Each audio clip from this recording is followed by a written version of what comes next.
জিয়াউর রহমান খালেদা জিয়া আজ পর্যন্ত কাউকে রাজাকার বলে নাই। গালির সুরেই হোক আর ভালোর সুরেই হোক আর কোনোভাবে হোক রাজাকার বলে বিদ্রুপ ভাষা ব্যবহার করে নাই। বাবা মার ঐতিহ্য ধরে রাখার জন্য আজ পর্যন্ত তারেক রহমানও কাউকে রাজাকার বলে নাই। তার দলের নেতারা হিরুনসি গাজাখোররা বিভিন্ন পর্যায়ের নেতারা বলে কি এই অমুক রাজাকার আজ বাংলা ছাড় কালকেই পাকিস্তানে পাঠাই দেবো। ভাই আপনারা কি কাউকে পাকিস্তানে পাঠাইছেন এ পর্যন্ত বলতে পারবেন পরিসংখ্যান দিয়ে? এদেশের সর্বোচ্চ পদ কোনটা? দুইটা, সেটা হলো রাষ্ট্রপতি এবং প্রধানমন্ত্রী। সেখানে সর্বোচ্চ পদে 1991 সালে বেগম খালেদা জিয়া প্রধানমন্ত্রী ছিল, রাষ্ট্রপতি হিসাবে নিয়োগ দিয়েছে কাকে? আমরা যাদেরকে রাজাকার বলি সেই রাজাকারের বিখ্যাত একজন ব্যক্তি, সেটা হলো আব্দুর রহমান বিশ্বাস। ওনাকে 91 সালে বাংলাদেশের সর্বোচ্চ পদ অলংকৃত করা হয়েছে, রাষ্ট্রপতি বানানো হয়েছে দেশের। 5 বছর উনি বাংলাদেশের রাষ্ট্রপতি ছিলেন। জিয়াউর রহমান সাহেবের প্রধানমন্ত্রী ছিলেন শাহ আজিজুর রহমান, উনিও বাংলাদেশের বিখ্যাত একজন রাজাকার। আপনাদের ভাষায় আসলে রাজাকার বলে দেশে কোনো শব্দ নাই, এটা বানানো শব্দ,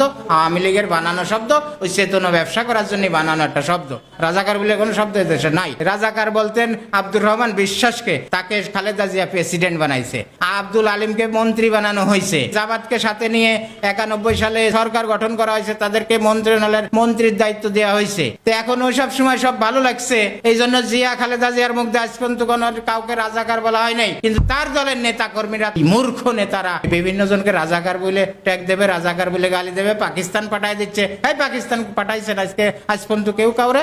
আজ পর্যন্ত ইন্ডিয়ায় কাউরে পাঠাইছে? এদেশের সবাই এদেশের নাগরিক, এদেশের জন্ম, এদেশের নাগরিক, জন্মসূত্রে নাগরিক। আমরা এদেশের নাগরিক সবাই।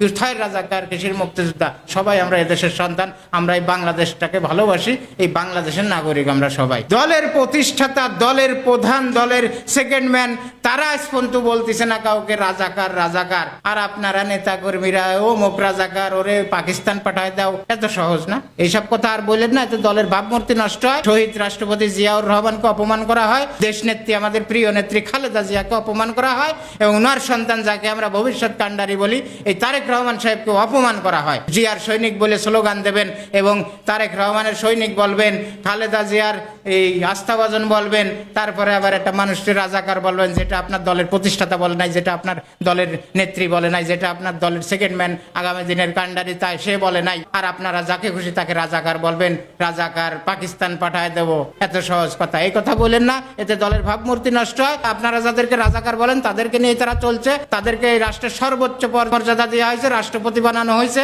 প্রধানমন্ত্রী বানানো হয়েছে আপনার দল দ্বারাই, আপনাদের দল দ্বারা। অতএব আপনারা দয়া করে রাজাকার রাজাকার বলে এদেশে আর বিভাজন তৈরি করবেন না। সবাই মিলেমিশে থাকবেন। আমরা সবাই এদেশের নাগরিক, আমরা সবাই এদেশের মানুষ, আমরা সবাই দেশটাকে সুন্দরভাবে একসাথে গড়ে তুলবো, একসাথে।